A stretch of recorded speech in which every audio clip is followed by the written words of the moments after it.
itu kan protective arc resistan ya. Yeah. Nah, ini harusnya ini kita hubungkan ke alat yang ini konduktor, bahan konduktor ya. Harusnya ini kita sambungkan ke grounding. Ada nggak? Nah, nggak ada. Kalau misalkan alat standar, kalau dia ada grounding itu ada space khusus gitu ya, kayak ada kabel gitu, bukan kabel, kayak ada besi yang untuk mengukur arc ya, untuk mengukur apa namanya protective arc resistant. Nah ini karena nggak ada, maka kita jepitnya ke sini. Nah ke sini, ke besi. Nyapit nggak? Nyambung nggak? Nah oke. Kalian ya. Jadi yang pertama adalah kan kita sudah cek yang ini, pilih kelas sama tipe ya. Kemudian yang kedua adalah cek voltase ya, jalan listrik. Yang ketiga adalah kita cek protective arc ya, protective arc dengan cara ini. Kemudian start. Nah ini jangan lupa dihubungkan, tadi nggak dihubungin. Ini kalau OC langsung coret ini grounding kalian. Waduh. Jangan sampai lupa. Makanya tadi apa ya yang lupa? Nah ini baru tulis over ohm hasilnya ya, nggak masalah. Berarti dia bagus ya untuk tahanan pembumiannya. Kemudian yang kedua adalah arus bocor. Kita ganti probe-nya dengan ini ya, kita ganti.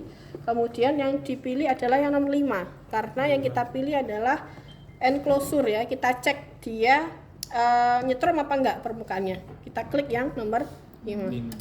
Oke. Kemudian di sini sudah nyala ya.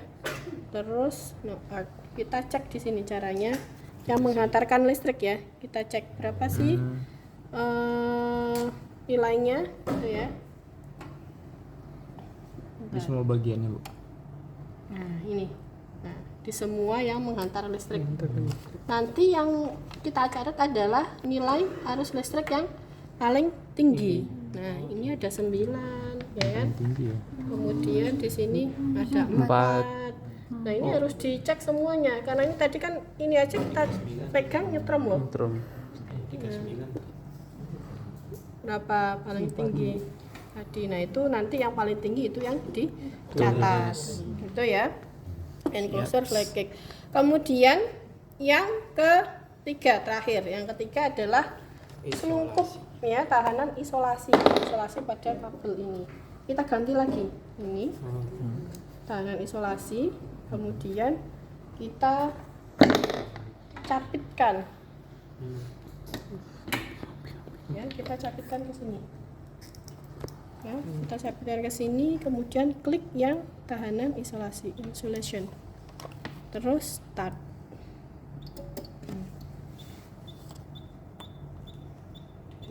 Nilainya ada di sini nanti ya, ditunggu selama 1 menit. Semangat David. Tadi pencet yang mana? Yang nomor 2 insulation. Yang untuk kebocoran apa namanya selungkup yang enclosure. Jadi ini enclosure itu selungkupnya ya, casing. Itu yang dicabut bagian tengahnya, Bu, nggak di bagian dekat-dekat kepala. Enggak apa-apa, sama aja. Yang penting kita cek tahanan isolasinya di sini ada bocor nggak, gitu ya. Apa tahu ada yang ngelupas. Kita cek. 8 7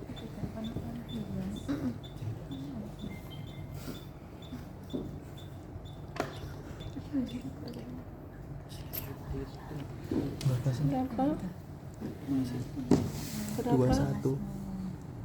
Mana 21? Nilainya di sini over ohm ya, tetap over ohm ini. Limitnya kan lebih dari 2 mega ohm ya kan? Tapi di sini over ohm. Ya udah, berarti ditulis OL, over limit atau over ohm. Apakah ini bagus, Bu? Ya bagus. Karena apa? Karena jadi semua peralatan kesehatan ya atau ini tuh sebelum launching itu pasti ada yang namanya uji produk. Nah, pada saat uji produk itu dicek ketahanannya. Harusnya kan lebih dari 2 mega ohm. Maka dia layak. Kalau lebih dari 2 mega ohm berarti kan di sini udah nggak over limit ya. Berarti nilainya udah lebih dari 2 mega ohm, nggak bisa ngebaca lagi. Makanya dia tulisannya over ohm. Seperti itu. Itu kenapa Bu kok mesti kita cek over ohm ya? Berarti memang kita menyesuaikan kan? Ya, alat ini masih sesuai standar apa enggak gitu. Kalau misalkan di sini pada saat kita ukur nilainya 1 ya udah berarti ini udah nggak bisa dipakai kabel ini. Silahkan ganti pengkabelannya. Gitu ya rekan-rekan, paham ya?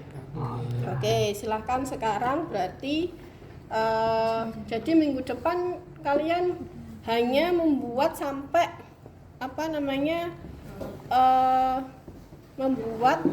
belum membuat metode kerja ya, tapi hanya membuat ini bukan materi tentang ESA. Materi tentang ESA, Electrical Safety Analyzer ya, bagaimana cara pengukurannya, kemudian kelas-kelasnya itu apa aja, misalkan kelas 1 itu pengukurannya seperti apa, kelas 2 pengukurannya seperti apa, kelas 3 pengukurannya seperti apa. Itu adalah tugas kalian ya, karena sebenarnya ini ada sendiri metode kerja Electrical Safety Analyzer, itu ada sendiri. Nanti saya lihatkan, saya yang pandang ya, nanti itu yang akan kalian buat gitu ya. Kemudian yang untuk minggu depannya baru membuat metode kerja centrifuge. Seperti itu ya rekan-rekan, paham ya? Oke, apalagi yang telah tadi harus nulis membuat metode kerjanya ESA ya. Jadi bagaimana caranya? Caranya adalah gimana mengukur kelas 1, gimana mengukurnya kelas 2, gimana mengukurnya kelas 3, seperti itu ya. Oke, kalau sudah kita protoli, apa bahasa Indonesianya protoli? Lepas ya. Kita lepas semuanya ini, terus kita mulai dari pertama. Yuk silakan. Satu-satu ya. Jangan sampai lupa. Ya susah absensinya ya. Kadang itu ini lupa nggak ditancapkan ke sini. Ya ditancapkan ke sini ya.